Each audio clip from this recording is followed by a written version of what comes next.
观众平安，欢迎收看 TBS 新闻大白话，我是王浅秋。首先介绍这一节，跟我们去讨论最新国际及国内大白话的来宾。第一位是资深媒体人谢寒冰，斌哥。主持人好，大家好。还有我们的军事专家施孝伟老师。浅秋好，大家好。待会聂建中老师随时加入我们啊。我们来看看最新的在国际上面的冲突事件，就是以色列攻击伊朗之后，双方开始互轰了。从13号开始，双方的这个飞弹攻击没有停过。13号是先以色列以这个各种的飞弹还有情治秘密行动全面的攻击之后，自己全国也进入紧急状况。而13号、14就是今天到现在为止，伊朗也对以色列展开了第4波的报复性空袭。其中我们看到这个新闻画面的资讯越来越确实的时候，盘点一下这个以色列的攻击里，把数十名伊朗的核武科学家都给击毙了。那纳坦雅胡也宣布说，包括核设施攻击之外，几个军事情治的空军的首领几乎也都被干掉了。这个伊朗革命军也证实，袭击了以色列境内有数十个目标，同时也是针对核设施来打。那也出动了100架无人机，发射了150多枚的飞弹去袭击特拉维夫。伊朗这连续2天的狂轰以色列呢？以色列因为被形容是全球最强的各种的防卫系统铁穹等等的。虽然说这个我们可以透过画面看到不断的空袭警报大响，那夜空中也有各种被拦截来的飞弹，像烟火一样在空中被拦截炸掉了。13号凌晨开始这一连串的这个攻击呢，大部分的飞弹或无人机看起来好像是都被围堵下来，在空中爆炸比较多，但是还是有一些攻击到了包括核设施，还有一些建筑物里头。因为伊朗喊出来叫做我们要准备打开地狱之门，向特拉维夫发射大批的飞弹来做报复。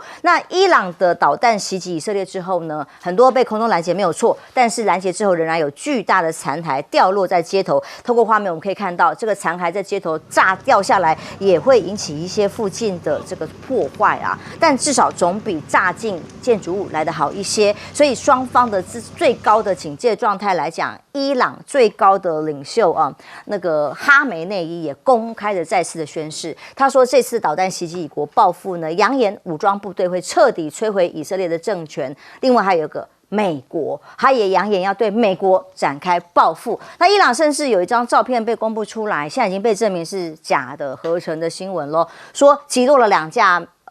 以色列的 F-35战机，同时俘虏了一位女性的飞官。各种的画面公布出来一看，看起来的确是 AI 的合成。但总之，双方持续的攻击里头，伊朗到底还有没有反击的能力，大家也在观察。有这么多的高阶将领被灭了，那么有核武设施被灭了，甚至核武的科学家也被在这次的行动中歼灭的话，还可以怎么反击？但看到的以色列这一次的剧本，外媒来分析，这种预谋也是真的心机布局颇深光是3点预谋，在以色列袭击正式发动攻击之前，就已经在摩萨德在伊朗境内各种建制包括无人机的基地，还部署了精确的制导武器，精准打击。还有攻击呢，跟美方早就协调过。虽然川普一直说他先前不同意，但无论如何，他还是先预告让美方人员撤离。那所谓的川普反对，是不是只是烟雾弹呢？因为还预计15号要跟伊朗进行核谈判结果呢，现在却搞了半天，只是为了让伊朗疏于防备吗？还有空袭伊朗的核设施，造成伊朗的核子科学家丧命，斩首高阶的空军领袖，还有武装部队的参谋总长也被歼灭了。这个是3种的很全面性跟细节到这个前进伊朗内部，算是一个非常完整的计划。而未来会怎么来反制呢？各种的外媒也是分析了5套剧本包括去空袭美军在中东的基地，让美国卷入战争；攻击这个中东这里的油田，或者是炸船封锁波斯湾，甚至直接攻击以色列设施，现在已经做了造成的经济跟象征性的损害，现在铁穹发挥了效果。还有借也门来发动代理人战争，现在还在持续的观察但是美国这次的表现，他的角色到底到哪里？伊朗数百枚的飞弹虽然狂轰向了以色列呢，来反制呢，美国协助拦截，这已经至少是很明确的协助了，包括用萨德系统、爱国者飞弹防御系统，但是还没有启用战斗机跟军舰。那川普被媒体问到说：“你对这次的攻击行动怎么看呢？”他居然用形容叫 excellent， 就是以色列打得很好啊，非常出色啊。这样的谈话，虽然他号称一开始说他没有介入哦，后来媒体再问他到底有没有介入的时候，他是说：“我不想回答这个问题。”现在呢，伊朗总统裴泽斯基安非常的不满，他说：“面对这起罪行，我还真的跟你美国准备要谈核武谈判的情况之下，你却说以色列打得非常 excellent。”伊朗人民跟国家官员绝不会保持沉默，他们会用强力的回击，让做这个行动的敌人感到后悔。伊朗高官甚至呢强调，任何试图保卫以色列跟伊朗成为敌的国家呢，都要面对区域内基地据点成为新目标的后果。现在也在观察。那当然，哈米尼也讲啊，以色列挑起的这场战争，强调是必须采取强硬的行动，扬言会让以色列陷入黑暗。川普他说：“哎呀，现在一直在改口当中嘛，现在讲的是，本来还说15号，我们被打了没关系，15号继续跟我坐下来谈。”现在伊朗已经直接正式拒绝了，我不会再跟你上谈判桌谈。那尤其是川普又讲一次，我给你伊朗机会啦，警告伊朗啊，还有时间停止这场屠杀呀。他也是再次呼吁要伊朗坐下来跟他谈。伊朗已经直接拒绝，所谓重返核谈判的可能性已经归零了。孝伟哥，你怎么看这次双方的攻打哦？尤其是到底伊朗反击能力是不是有可能正在被钳制，很难全面回击的情况？因为以现在伊朗来讲，它能够进行的反击，基本上是要透过无人机以及它的弹道飞弹。当然，它还有高超音速的这些飞弹，也就是说，它不可能一次把所有的弹通丢下去，要不然的话，它很可能短时间之内把这些高价值的这些弹药打光了，所以我觉得他应该会在短时间之内慢慢的对这个以色列进行这种协调的这种饱和式攻击，也就是说他会一面使用这种无人机，然后一面使用高超音速飞弹跟弹道飞弹，让这些东西呢从伊朗出发的时候是分时出发，但是同时抵达那个以色列境内的这个重要目标。然后呢，因为以色列来说，以色列其实它本身的这个空防能力很强，它呢以这个防御弹道飞弹来讲，它有美国提供的萨德系统，就是 THAAD。然后呢，另外萨德之下还有这个伊朗自己的这个 Arrow 3剑3型的这个防空飞弹，还有包含美国提供的爱国者，然后还有剑2，然后还有包含最基层的这个大卫投石所下面还有这个包含类似像这个铁穹这一类的武器，其实的确是把以色列的这个空域基本上是可以说是防的这个滴水不漏。但是这一切并不代表就是说伊朗如果要发动攻击的话，完全没有办法完全没有希望，并不代表如此，因为我们看到像上一次也门这个觉醒青年，他们那时候就已经用一个高超音速的飞弹攻打这个台拉维夫机场，然后那颗飞弹虽然没有直接命中台拉维夫机场，掉到台拉维夫机场外面，但是也炸了一个好大的坑。那个枚飞弹就是以色列这一系列的防空飞弹系统所拦截不住的。所以其实以现在伊朗来说的话，他现在所需要做的就是透过他自己本身的高超音速飞弹，加上弹道飞弹，以及呢还有包含各种的无人机，能够发动一个饱和掉这个伊朗那个以色列在某一个区域的这个防空能力之后呢，它就可以对以色列的这个特定区域造成一定程度的损害。那其实当然，以色列来说，它面对这个伊朗的这个防空系统，它其实也是有多层次，而且最重要是有美国会提供它非常重要这样的情资。例如说，像以弹道飞弹来说，伊朗跟这个以色列之间有距离大概1000多公里。那但是如果说今天伊朗的弹道飞弹一发射，美国就透过弹道飞弹预警卫星看到了，然后赶快告诉那个以色列，好，你们准备了伊朗飞弹过来了。那这个时候相对来说，以色列的这个准备的时间以及它拦截成功几率当然会大幅提升。那以以色列来讲，以色列它其实这一次攻击这个伊朗，它的确当然可以说是做的可圈可点。为什么？把所有的这个重要目标全部依序排列之后呢，透过包含预制的这种无人机，这个就好像看到我们那个之前上次乌克兰做这个蛛网行动的这个，在这个伊朗的这样一个翻版。而且你也会发现这些陆上这个疆界有接壤这些国家真的要能够做到滴水不漏的这个边境管制其实感觉也很难。要不然你说以色列怎么有办法把这种带了各种无人机以及攻击武器的这种货柜大卡车大拉拉的就开进这个伊朗境内，而且还可以开进要攻击的目标附近先预置，然后来发动攻击。这也的确就代表就是说伊朗境内它的这个相对来说这个保安还有这种安全措施做的是很糟糕，完全被渗透。完全被渗透。而且最要命的是它居然就是说以色列他们这次攻击，他先攻击到了就是说这些这个伊朗重要人人物的这些住所。那等于说哈，其实双方之间呢，你看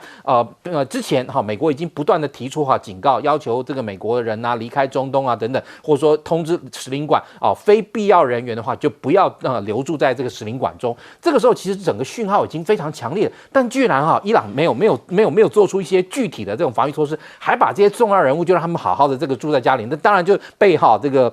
以色列这次来一多关了，但不过看这个情况演变下去，我相信伊朗也不会就这样善罢甘休，他一定会动用他最大资源对以色列进行一个长期报复。所以现在很多媒体在中东地区的都是怀疑美国有没有反串去协助啊。彬哥，光是看到几个新闻的呈现越来越多，是包括了有好几个空军将领形容叫做被骗去开那个会，结果让所有的空军将领在同一个桌子里开会，一起炸掉。其实老实说，这一次你要说美方没有协助以色列，我看连美国人自己都不会相信。对，这个很明显的就是美国跟以色列联手搞，而且川普是直接同意这样做，所以这一次当然骗到了，让伊朗损失惨重。那伊朗自己本身也要好好检讨，你们上一次就已经被人家直接入侵，让这个哈马斯的领袖直接在你们那边就被干掉，所以我觉得已经有过这样的一个状况了，你们还没有提升你们自己的安保的这样的一个水平，对这些相关的警戒这么的大意，那自己就要遭受到这样的损失。可是问题是，现在这个祸端一开，问题就会很大。为什么？伊朗在短期内要对以色列采取有效的报复是不容易的，因为他能够去攻击以色列的相对的手段没有那么多。可是问题长期呢？你要知道，伊朗在中东这边培植了很多的恐怖组织，包括这个也门的这个胡塞组织，还有哈马斯，还有这黎巴嫩境内的好几个组织，所以伊朗大可以用这种代言的方式，长期的对以色列进行骚扰式的攻击。这个问题会对以色列来讲造成非常大的困扰，所以甚至连纳坦雅胡自己都知道，他接下来以色列人民可能长期要准备居住在核保护伞里头才能够生存，所以这是非常麻烦的一件事情。这个其实纳坦雅胡我觉得他是知道，因为战争不能停。因为以色列只要一旦重新恢复和平，纳坦雅胡恐怕马上要面临自己被内部人检讨下台，对，甚至要下台的这样的一个危险，所以他就是蓄意的，加沙走廊快要打完了，这样我就在蓄意挑起个伊朗的战争，我就让这个暂时内阁持续永远的存在。所以我觉得以色列人民真的容许这种事情一而再再而三的发生吗？未来你们现在看起来好像短暂获得了胜利，可是长期的结果就是以色列人必须一直维持暂时的生活，这个对以色列真的是好事吗？以色列的经济在这几年已经遭受到很大的创伤，那你们接下来还有办法恢复吗？然后你要一直生存在这样的一个环境下，这个对以色列的后代子孙真的是件好事吗？那伊朗，我觉得他们大概也没有办法持续的做很高强度的攻击，可是他未来就3不5时就弄你一下，3不5时就打你一下。那请问一下，怎么去解决这个问题呢？那川普会这样做，表示他根本已经不想跟伊朗谈。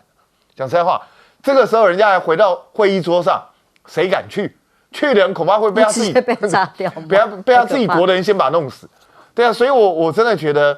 川普的这个决定真的是很无厘头的。这个就是中东整个祸端的开始，我觉得短期之内、几年之内大概是停不下来。中东的和平真的很难被期待，但光这一次所看到，从加沙走廊上一次的以色列的攻法有没有那个BB扣，全部把这几个重要的领袖炸掉，造成的伤亡是非常致命的、关键、核心的。这次也一样啊，他的情报渗透战直接进到了伊朗的内部，把几个科学家、核武科学家军事将领连参谋长都一起直接炸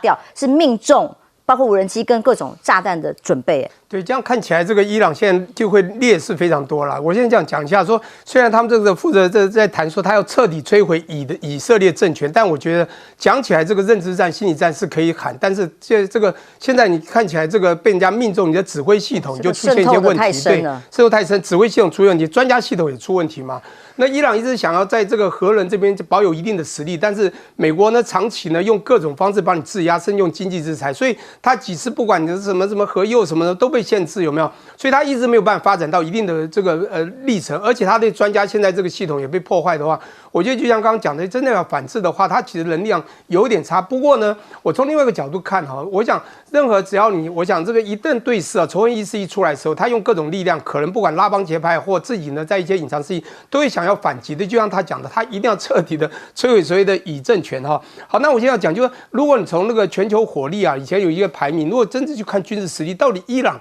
有没有这个能力去反击？当这是我哈，当然不比军事专家那么强，要知道我从这个客观的数据去看，如果客观分析过去人家评的这个军事实力，如果真是看军事实力，他们用那个军力指数来看，伊朗不会输于以色列，甚至分数啊，人家讲分数越低的就越好，就作战实力越强。那以色列的分数呢是在0.25多啊，这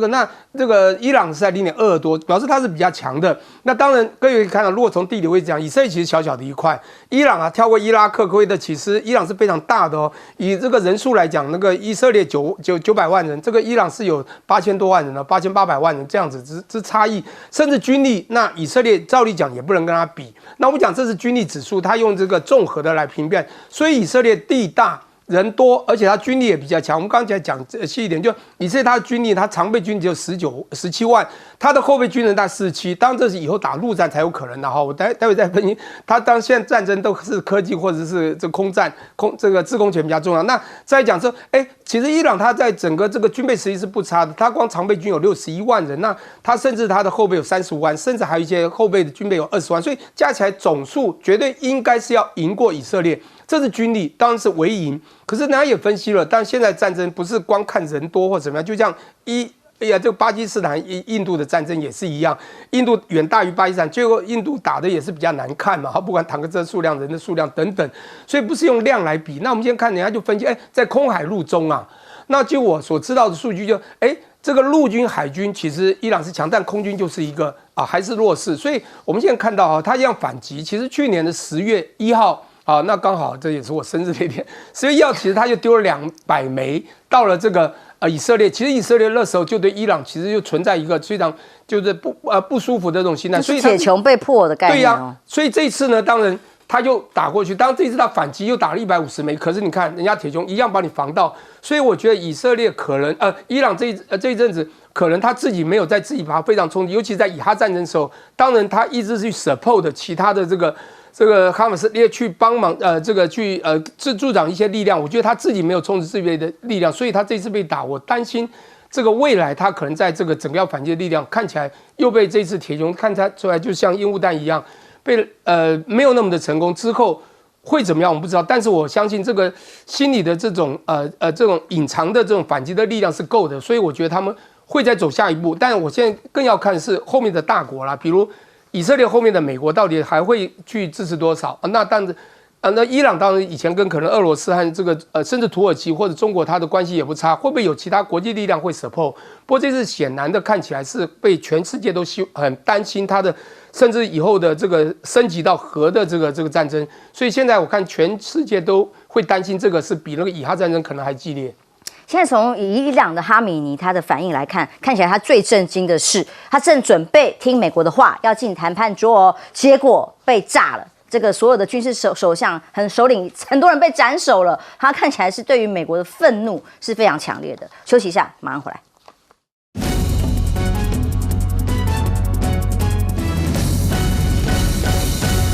今年真的是很动荡的一年，各种天灾跟人祸没有停过。例如昨天这个印度的航班坠机的消息，让全球也是吓坏了。尤其常常搭飞机的朋友又回来了，又这种担心的情绪又来了。因为呢，这个飞上去30几秒之后就坠机的情况里，波音787，它是梦幻机种，也把过去零死亡的这个记录给打破了。黑盒子找到了，其中机长的这一段话，大家吓坏了。他其中绝望的大喊 ：“Mayday, Mayday， 求救！”没有推力了。重点来了，为什么失事？没有推力，失去动力，无法升空。所以短短30秒之内，从起飞到坠落，直接撞进了医学院的学生宿舍里头，造成当地也很多学生的伤亡。这个机长跟副机师全力的去想要抢救了，仍然抢救了17秒失控坠毁，造成了这么严重的坠毁啊！我们当然也看到昨天这种画面是生还者唯一的一个人，机上241个人的丧生，其中有一个人，唯一一个人他是自己走出来的，其他人都死了，这真是不可思议的一个画面。那他上了救护车送往医院，当时呢，大家觉得是奇迹。结果其实昨天就已经有这样的不停的有各种的新闻画面出来了，但经过各种查证，我们今天再把它拿出来对比，到底出了什么事情？因为这个观众呢，他是当时第一时间前一天就搭了这班飞机，同一台飞机，同一个机型，他还秀出了飞机上他的机票是坐在哪个位置的机票。他说当时很夸张啦，飞机机舱内呢是没有空调，坏了。那他在手上在按的这个是什么？电视荧幕也坏了，通通不能动。到底是没有电还是怎么回事？通通都故障了。他当时在直播的目的是想要把这个不是直播啦，录影的目的是为了想要把这些影片拿去投诉航空公司的印度航空的。结果呢，他说没有一样东西能用。隔天，这架飞机就坠毁了。这个意外消息发生之后，波音787过去的各种被爆料，包括吹哨者所说。曾经呢质疑安全系数出了问题，包括了为了要组装让成本降低，787的组装过程走各种的捷径，以至于包括了间隙过大、强行拼接、结构变形，甚至呢只要飞行时数增加之后，就会有风险大增的各种金属疲劳的问题，都成为现在大家最关心，到底787还能不能搭，要不要用？其中。这一起事故呢，印度政府已经考虑全面停飞波音787。印度航空的部分，波音787日本的官方下令检查同系列，还没有停飞，但是全面检查。那波音的执行长呢，除了股价大跌之外，执行长也取消巴黎航空展。这个时候去展览是快吗？还要全力协助印度航空坠机的调查。那么调查结果太重要了，印度航空的空难已经增到271这个人死亡，包括地面上。调查委员会呢，3个月内才要3个月才能公布事故的报告。这段时间该怎么办？多少飞机要不要停？怎么停？这都是考验各国航空公司大家能不能安消费者的心。那其中呢，波音787的客机坠毁的悲剧，美方则是说将会由官方介入调查有没有停飞的必要。这场悲剧呢，运安会在美国部分引起非常高度的讨论，因为还有太多人接下来可能会搭这班飞机啊。那美方一直强调说先不用停飞，那美方会全力的介入调查，但是还有3个月的时间，大家能安心吗？恐怕这也是非常重要的关键。那美方目前今天14号是川普的生日啊，那谁庆祝他生日呢？包括了全美国有大概将近2000场的抗议活动来帮他庆祝生日吗？本来呢，昨天我们报道还说，川普因为有各种抗议活动叫 No King 嘛，所以准备要取消所谓的阅兵啊，生日一个总统阅兵就要去生日阅兵，是不是很讽刺呢？结果后来证实，本来要取消他现在是公开的宣布说，不但不会取消，无论如何都会举行，就算有个气象预报说可能会有雷暴，那当天会下大雨。雨水也不会阻挡我们，坦克也不会融化，所以不管发生闪电什么的我们都还是会举行。可是呢，这场阅兵被称为史上规模最大，他在第一任就曾经要阅兵，那当时呢，因为金额太高，被说动不动可能几亿、上亿元的金额，所以取消阅兵。当第一任这一任呢，照常终于如愿举行了，会有。包括了陆军建军250周年，150辆军用车辆，6600名士兵，50架飞机共同参与，在参与阅兵庆祝川普生日当然，这些抗议的民众觉得很荒谬，他们是你把自己当成 king 了吗？当成国王了吗？所以这个 No Kings 的系列的抗议活动已经在2000个地方的城市举行了，而洛杉矶的暴乱延烧到了西雅图、纽约，川普生日全美的反独裁大游行，其中2000场的抗议活动，这个就是他们的视觉 No Kings 这种行动挑战最大。不过他们的主导的。领袖是说，他们反而会特别避开华府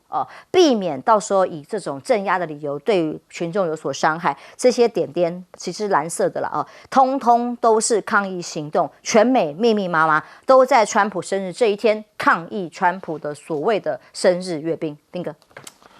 印度这个失事的原因，当然目前黑盒子已经找到了，就看它是不是能够分析出来真正的问题所在。因为你从机场的这个求救讯号，你就可以发现它是完全丧失动力，所以直接就掉下来。那它到底为什么丧失动力？是非常罕见的双发同时失灵吗？还是遭受鸟击，还是其他的问题？目前不得而知哦。但这种情况，你说要双发同时失灵，这个几率真的非常非常低啊。所以到底什么样不晓得。那这位坐在11A 座位的旅客也真的是奇迹中的奇迹，太神奇了。因为整台飞机都爆炸了，就他居然可以这样走出来，而且他可以自己走出来，真的连登机证都还在身上，所以这个是匪夷所思啊。那只能说他运气真的是非常非常好。那我也要提醒大家，因为这2天我看到很多网友在热议，那以后都要专门定这个位置。其实这就是那个本来就加价可以选的位置。对，这个基本上也不见得坐在那个位置就一定会保命，这是2回事，这就是运气而已，所以也不用太去迷信这个东西。重点是你要知道，现在很多人出来说787啊，很多问题啊，什么什么焊接啊，什么其他关系，可是787过去从来没有出过事，这是先前内部就已经有举发过的。对，但是问题787过去没有实质的空难出现，所以到底是不是因为什么问题？是一开始设计的问题啊，这个整个制造的问题吗？还是后来的维护保养问题？因为我个人是比较倾向于维护保养问题，因为如果是这个设计制造的问题，那应该在全世界各地陆续早就有灾情传出来。可是维护保养就要看印度航空，因为印度航空是出了名的烂。我老实讲，它是全世界排名最后的航空公司，这个是世界公认，这也不是我讲的。那印度人对飞机的维护保养也是世界上出了名的烂，可怕。所以你要知道，印度空军是全世界掉飞机掉最多的空军啊，这个是世界有名的啊。所以我比较倾向于可能是维护保养相关的问题。当然这一切都不是定论，还要等他最后的失事报告出来。但是我必须说，波音这几年掉了太多的飞机，实在是让大家对他信心也不足。那你现在告诉大家说不是飞机的问题，大家没有必要停飞。你觉得你是旅客，你会想坐吗？我想这一阵子会搭乘飞机的人，恐怕听到是波音，恐怕心头都会揪一下，会觉得有点忐忑不安哦。所以我觉得波音还是要赶快用实际的行动挽回整个消费族群对它的信心。你如果没有维持一定时间的这波音的无失事率的话，恐怕波音的股价、波音的整个消费市场信心还是会跌下来。那至于川普，说真的，一个民选总统就跟人家搞大阅兵，在自己的生日这一天，你真的是够了，你就是想当皇帝而已。的确哦，印度让当时法国的战机变成航空展，被大家怀疑啊。那现在是他直接让美国的这个民航机也被怀疑了。所以这一次波音是不是这个梦幻机种？有没有安全的考量？各种的环节都会被全面检验。好，其实当然你说飞机会失事啊，原因会很多。那我必须说这2天这样看下来，因为像大家可能一开始都会看到那个直接掉下来那个影片，那后面有比较长的影片，就是从它滚行，然后到飞机这个离地，然后又重新再飘下来这样的过程哦。依照那段影片，很多这个资深的机师他们怎么看都觉得他应该是收错了这个程序，也就是说，我们把飞机在跑道上加速的话如果各位坐飞机，应该也都会有这种印象，就是当你坐在那个飞机当飞机那个仰转，也就是说他们俗称抬头，然后飞机带起来之后第一件事情应该是起落架先收起来，然后起落架收起来之后，然后慢慢你会听到一个的声音，然后那时候襟翼再收起来。那这个襟翼跟起落架收的这个顺序其实关系非常大哦，也就是说，因为你这个起落架跟襟翼，当然它在驾驶舱里面位置其实还蛮近的，也就是通常这个如果当时正机是直飞的话，它飞机仰转开始爬升之后，然后它就会讲 gear up， 英文讲 gear up 就是起落架收起来。那这个时候副驾驶要去把它前面这个把手这样按下之后把它搬上来，那时候起落架就开始收了。然后呢，等到开始速度建立以后，然后开始向上爬升，对不对？那时候那个机长又会在那个 flap up， 就是那个襟翼，那时候他就把这边底下一个把手把它搬上去。你就说，这2个把手差那么远，你怎么可能会搬错嘞？我跟你说，我还真的听说过那个航空公司就发生过这么一个事情机长飞到说gear up，然后结果旁边一个很菜的副机师，他就把 flap 收起来了，然后flap 收起来。起来之后啊，其实飞机就不爬升喽，因为为什么？因为它的升力就不够了，它升力就不够了，那升力不够就会发生像那个没有动力，感觉像没有动力的情况，因为你应该要往上升，结果没有往上升嘛。那个时候因为那个机长是澳洲籍的，那个澳洲籍机长眼明手快，一看你收错，然后马上用手把他那个马上手伸过去，直接把那个襟翼搬到正确的位置。然后你知道接下来那个其实大家形容啊，那个澳洲籍的机长吓到了都快尿裤子，干嘛？因为飞机爬不上去，所以他就必须要维持在500尺高度加速，然后在500尺高度大概100多公尺的110公尺左右的高度加速到那个飞机的速度足够之后，他才开始再慢慢的把飞机带起来。那一把真是让那个澳洲籍的机长吓到，真的是快岔起啊！所以你就说这个事情今天到底怎么讲？我觉得还是要等到印度航空的这个叫出始报告，也就是说失事后1个月，他会把这种飞机失事的事实报告给大家之后，大家才知道问题到底出在哪里。那个时候我们再来定论是人的问题还是飞机的问题。像比如说那个网红说这个不动那个不动，其实如果说飞机我们在飞的时候，它会有一个叫 go or no go item， 那个东西如果你今天是发动机坏了一个，那这时候你飞机是 no go 嘛，因为什么？你飞机那个推力不够。但是如果说你是座舱娱乐系统坏掉，那这个是 go item， 为什么？我可以把你安全送到目的地啊，只是你的飞机上很无聊而已。对，听起来这很关键的，因为很多飞航专家在看的是，的确从头到尾起落架都没有收起来，一直到坠毁那一刻，起落架是还在原地的。哇，那这可能也牵涉到很多的关键因素。对，好，这是787，刚刚有讲到，这是首次空难，787以前没有发生过，所以我们回想起来，台湾也有空难过嘛。有一个廖姓驾驶员不是在台北航空也出现问题，当时以为是机械问题，后来说是人为问题。所以我觉得有时候真的人操纵一切，包括司机可能开个车也会全车毁灭。但是有时候机械故障，当然这个也是任何一个机械故障都可能会使这个载客的这个所谓的 vehicle 就会出问题。我先讲一下哈，因为但是这个讲起来都是波音，但波音大家反正成也他败也他，因为波音全世界卖的最多，所以到时候也听到波音这名字。我先讲一下，波音这次787是首次没有错，所以大家现在要去调查。但是大家知不知道？过去波音发生过好几次也是罪的事情。我先讲一个是大家比较知道，再讲一个大家可能不知道的跟台湾人有关的有趣故事。时间够的话，第一个讲737，大家知道737 MAX 8和 MAX 9吗？大家知道，对，大家知道那个是在什么？在2019年，不是在这个伊索比亚3月10号不是坠了一架吗？全部不见了。那这时候呢，当隔天中国3月11号，再隔天3月12号欧盟，再隔天美国3月10号全部都说停飞，这个的确是看出了很大的问题。因为他们回顾到2018年10月，在印度尼西亚也发生了同个班机出事，所以连续2个，那命中率就高了，这就是几率问题，不是你买 CA 就会特别安全的问题了。好了，再来呢，那结果后来他们还 MAX 9，结果到了2024年，结果 MAX 9的一些这个机械也出现故障，所以美国把 MAX 29也停飞，那也是737。那我在讲还有一个747，大家知道在多久前呢？西元2000年，.com 的时候。有一个人，台湾人叫做王卫，我不知道大家知不知道这个人啊？我刚刚去把他相片特别找出来，但是我相信这可能会不太好看到这个人。这个人他上面有讲到，他的题目叫做什么呢？新航空难侥幸者的传奇经历，华裔这个企业家王卫死里逃生。我跟各位讲，如果你看得到这个人，我认识他，我在南加大，在2011年跟他吃饭，跟他聊过。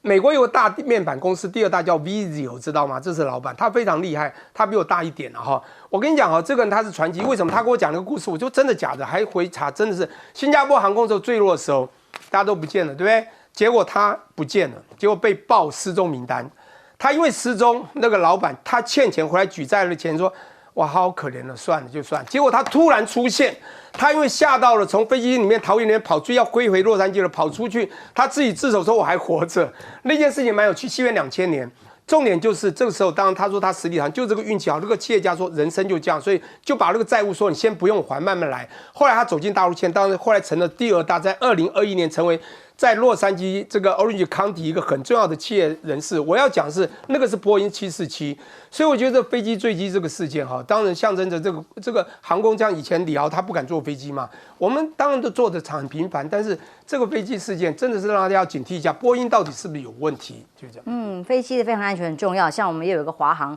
在釜山不是，它是降错跑道啊，吓死人了！降落跑道降错这件事情也成为现在都要严格调查的这个内容，因为呢，这个飞安不是可以开玩笑的事情。我们休息一下，马上回来。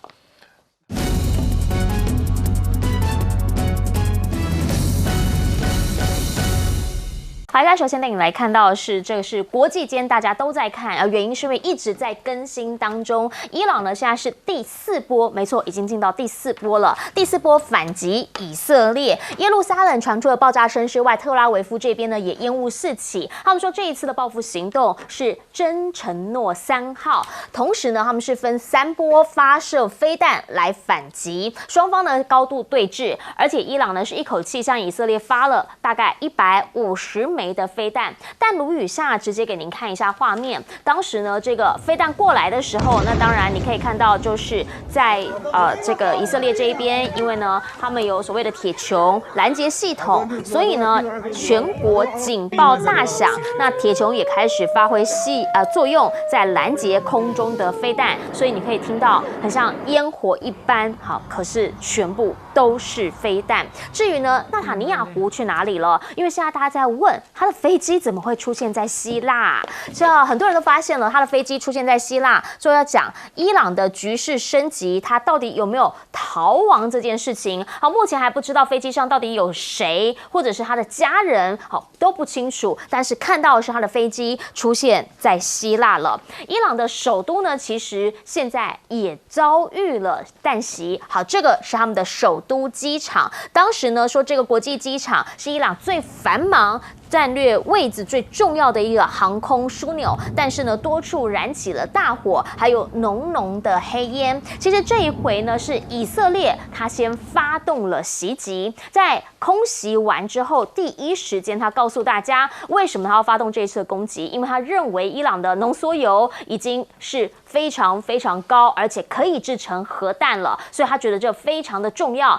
第一时间他告诉我们，他把伊斯兰的革命卫队的空军高层近乎全灭，而且呢，这一次不是只有打高层指挥官而已，他还打了科学家，本来是2名，现在传出有6名的资深核子科学家，通通被斩首了。这一次为什么会被说是教科书式的打击？原因是因为现在传出摩萨德很有可能早就已经先潜入到伊朗里面，甚至还有个讲法是说，摩萨德他们已经在伊朗内部做了一个无人机的基地。你看，如果是这样的话，那真的是前进了。那以色列认为这一次的这个行动叫做雄狮崛起，他们是先摧毁了雷达系统、清空空域，然后破坏指挥体系之后，再直攻核子目标。因为他就讲嘛，这次是因为浓缩铀它已经到了一定的浓度，然后呢可能制成核弹，所以他打的是核设施。这一些其实他们都讲得很清楚，同时呢也告诉你，它有钻地弹、有战机，接着瘫痪的就是伊朗整个防御体系。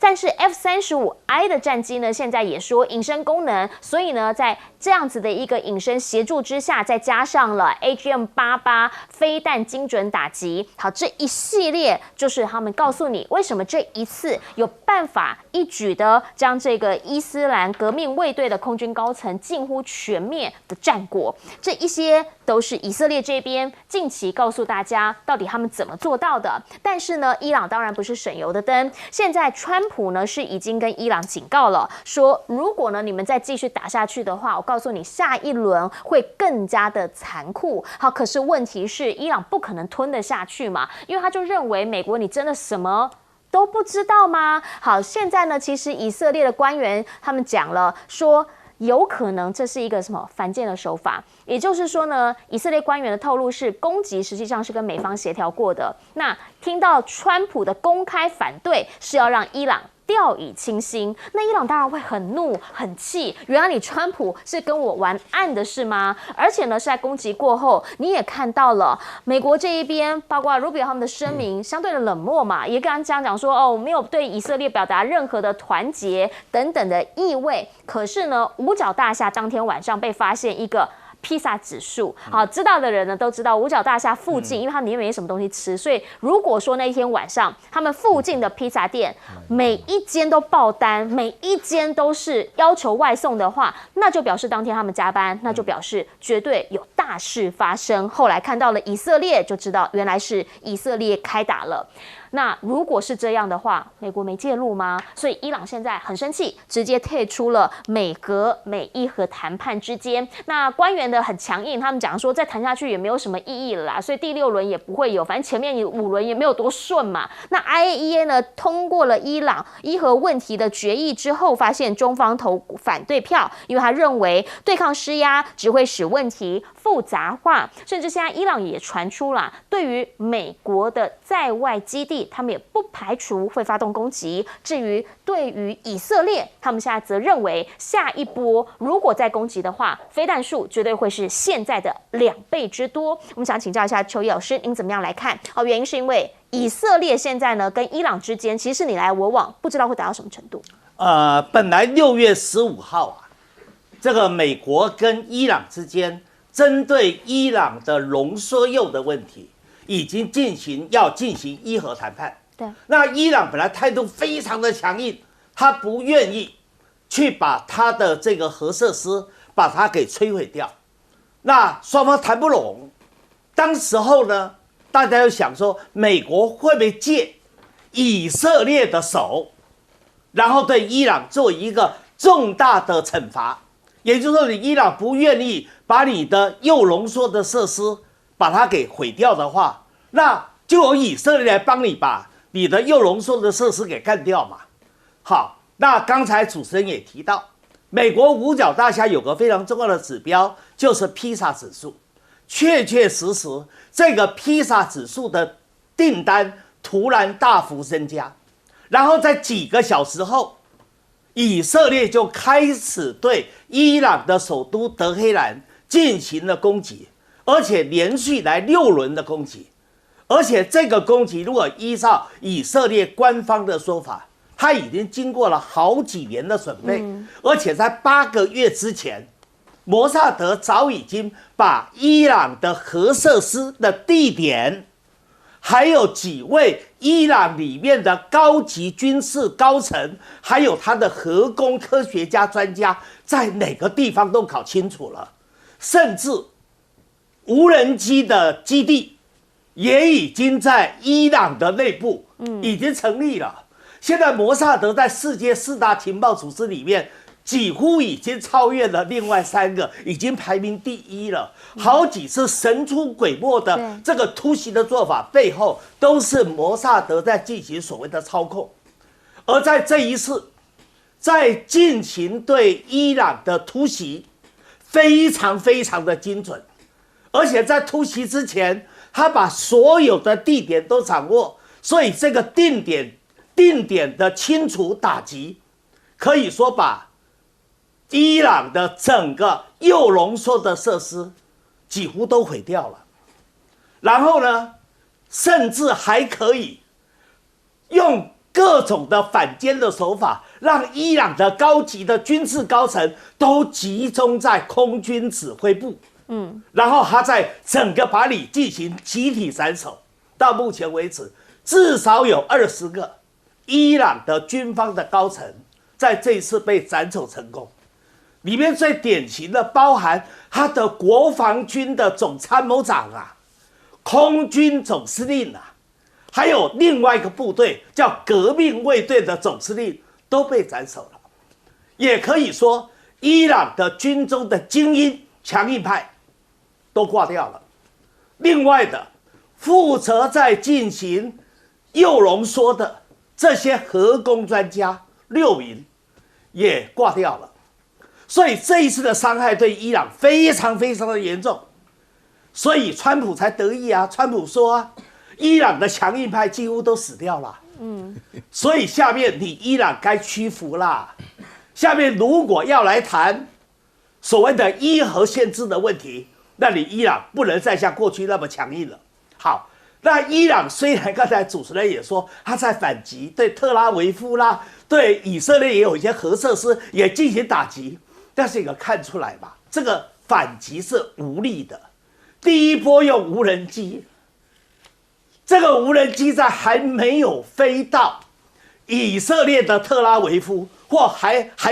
这个海法港的时候，都已经被它的防空系统铁穹系统给拦截下来了。第二波用导弹，好像效果也不大。现在是第4个回合，可是两边产生的伤害真的叫不成比例。好，那现在最有趣的是美国的态度，卢比欧出来说。美国都不知道，事前都不知道，也没有参与，也没有支持，跟美国无关。可是呢，川普后来真的心中乐不可支，自己倒是泄露出来了，很明显的嘛，美国事前一定知情，而且美国跟以色列之间就在唱双簧，就是要透过以色列的强硬手段。然后让伊朗，你不愿意把你的铀浓缩设施给弄掉，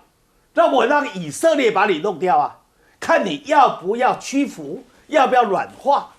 而且他抓住这个时间点也非常的好。以前伊朗得意的时候，他是伊斯兰世界里面什叶派的 leader， 他至少后面有个老大哥叫俄罗斯。然后他有一个很好的铁杆盟友，叫叙利亚阿塞德巴沙尔，另外还有小伙伴，像胡塞武装、黎巴嫩真主党，像是伊拉克的民兵部队，都是他的小伙伴。可是现在不同啦，现在因为伊朗里面的保守派、强硬派双方在互斗，所以也造成了。黎巴嫩被以色列干，黎巴嫩真主党被以色列干掉了，伊朗也没有投注太多的帮忙。叙利亚阿塞德巴沙尔已经流亡到俄罗斯去了，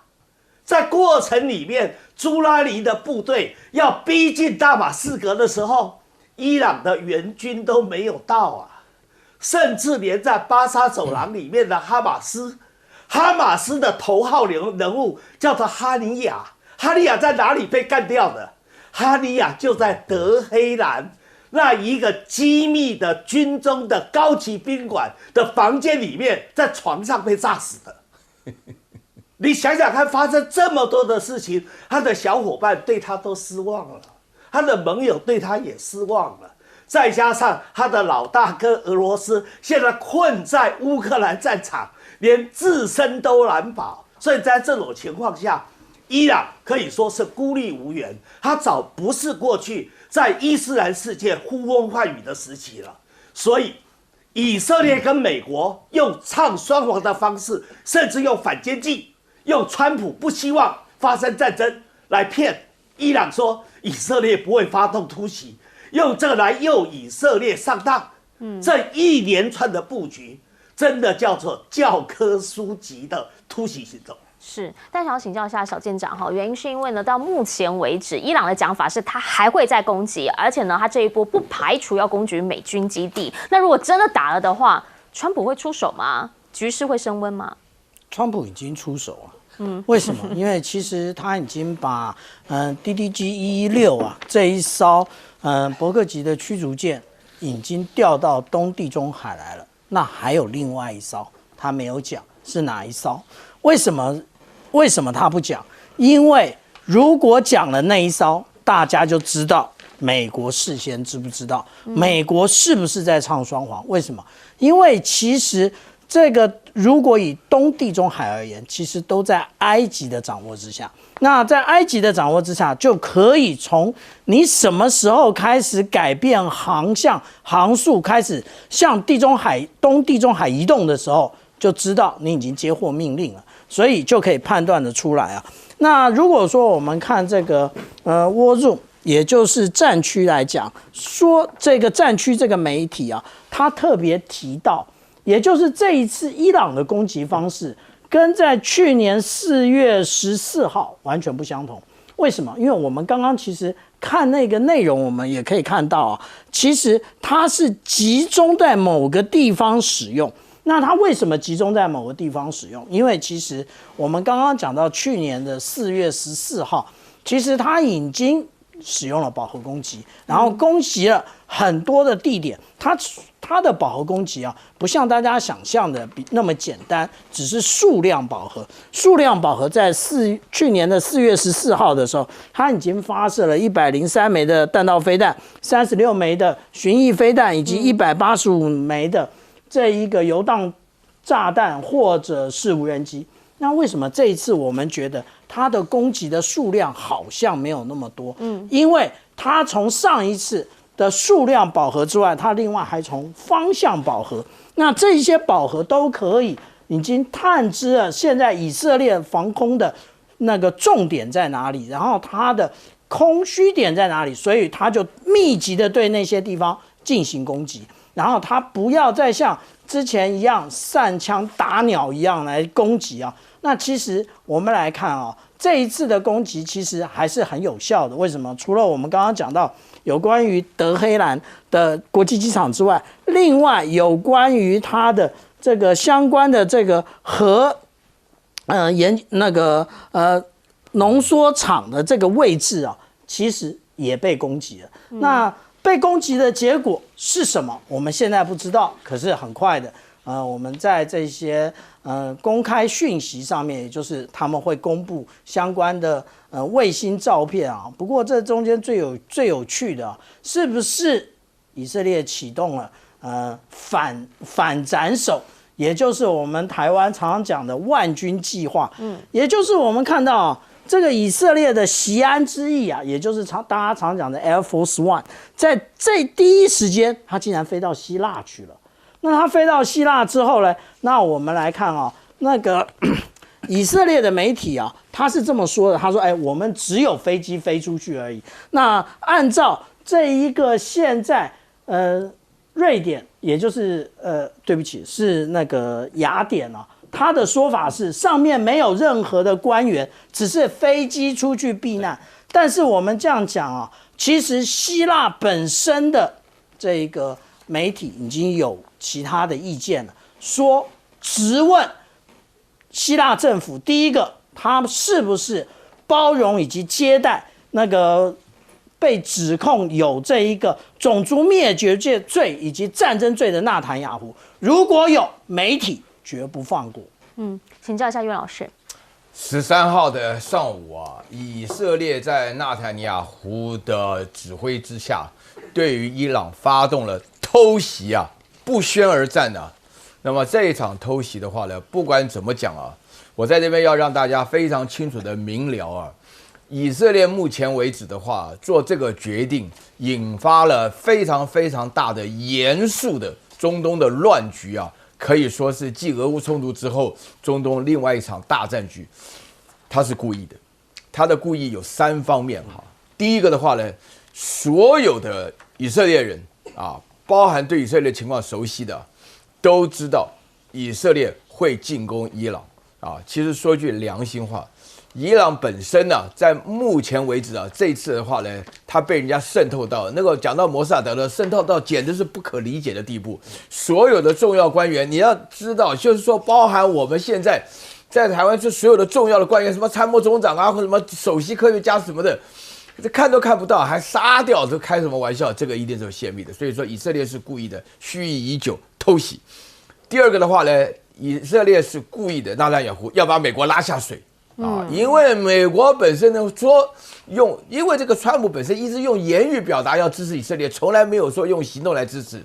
以色列现在强调说，我们的关系你要听我的话，你不听话，我就非把你拉下水不可。这一次的偷袭，天上的、地底下的，以及在海内的。通通有美国的支援，为什么呢？因为美国不但知道，而且的话呢，以色列事先都已经得到了共识，把这个消息并没有完全的告诉美国，但是在整个要发动攻击的时候，要把美国拖下水。然后第3点的话呢，其实我觉得纳坦雅胡是要故意延长目前在以色列发生的战争，啊，就是说从这个前年10月7号就阿克萨洪水的时候，这攻打加萨走廊到目前为止死了55000多人的情况下，以色列绝不松手，要继续攻击。为什么呢？因为呢，以色列会强调为了国家的安全，就一次性的来解决。在这3个顾虑之下，故意的发生这种情况下的话呢，现在伊朗的话呢，大家会觉得说他们之间的话呢实力相差非常悬殊，但是伊朗有一个非常重要的因素，大家要静心看啊。中国的态度啊，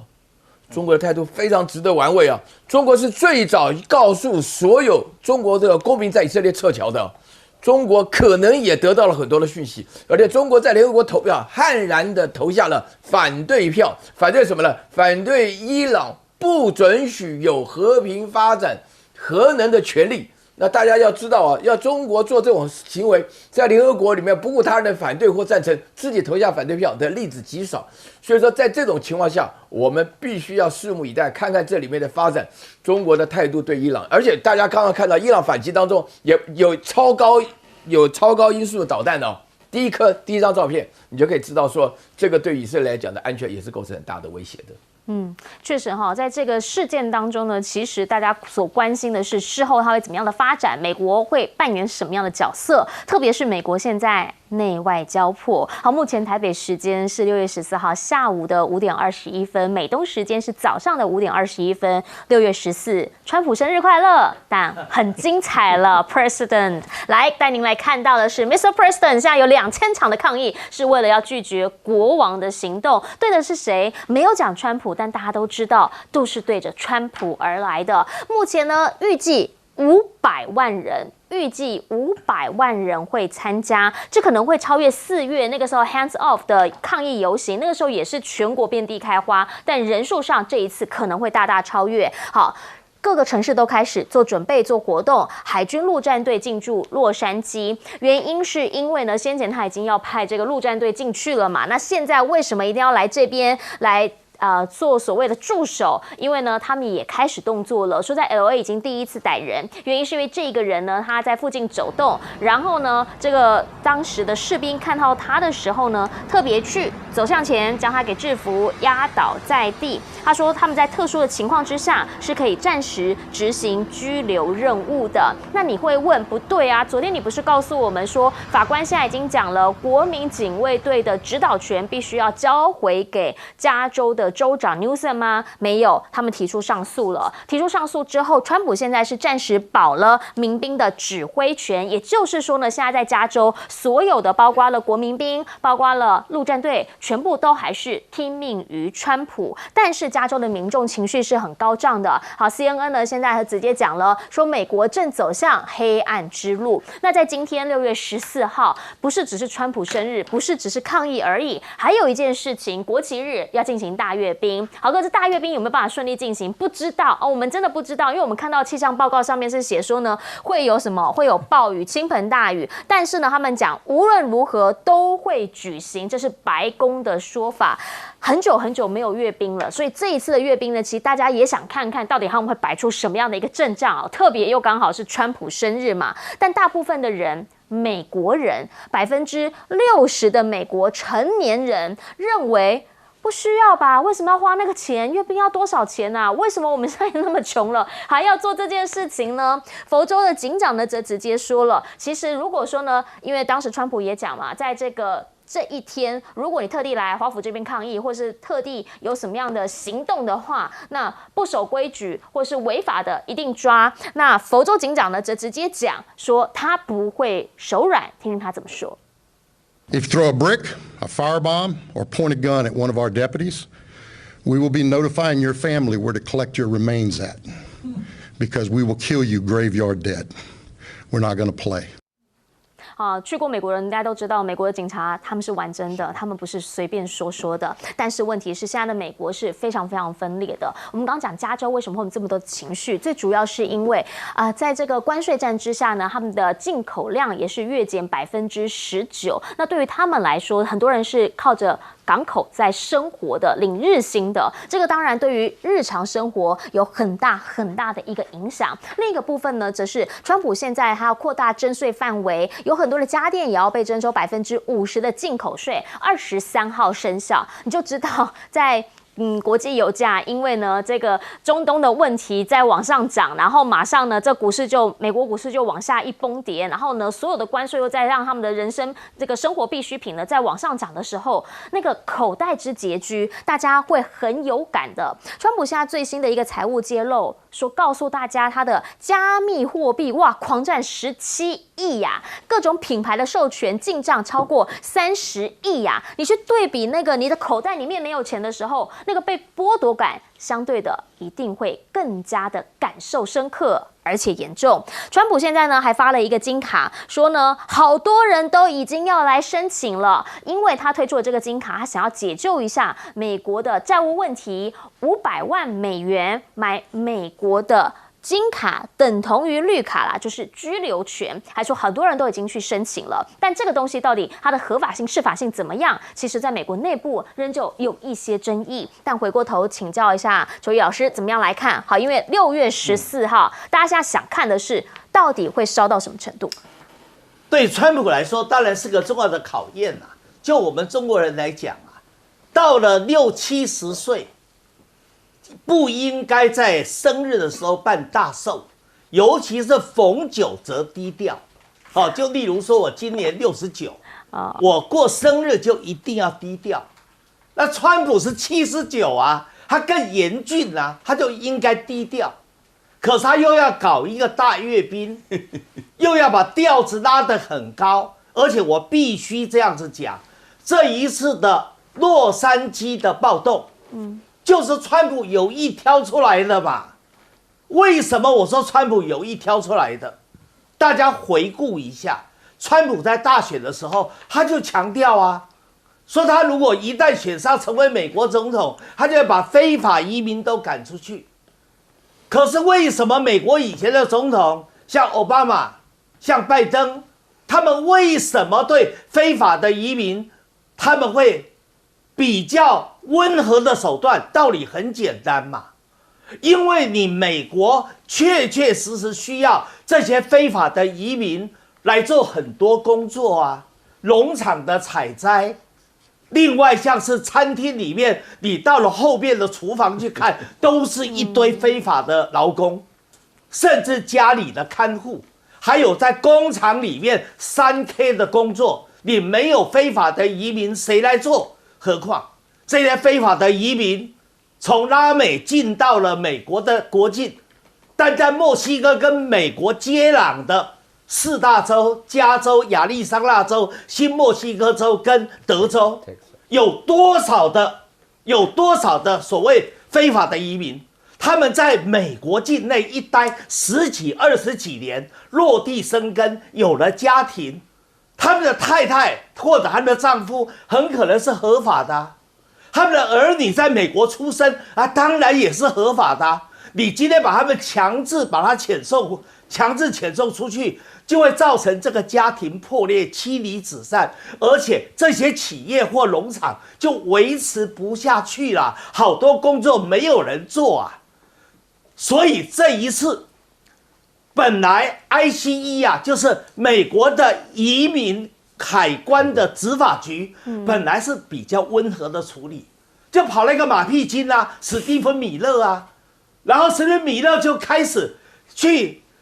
跟川普说他负责强制来执行这个东西，以至于造成 ICE 就过度执法，一过度执法，那当然就造成抗争嘛。抗争警察本来可以处理啊。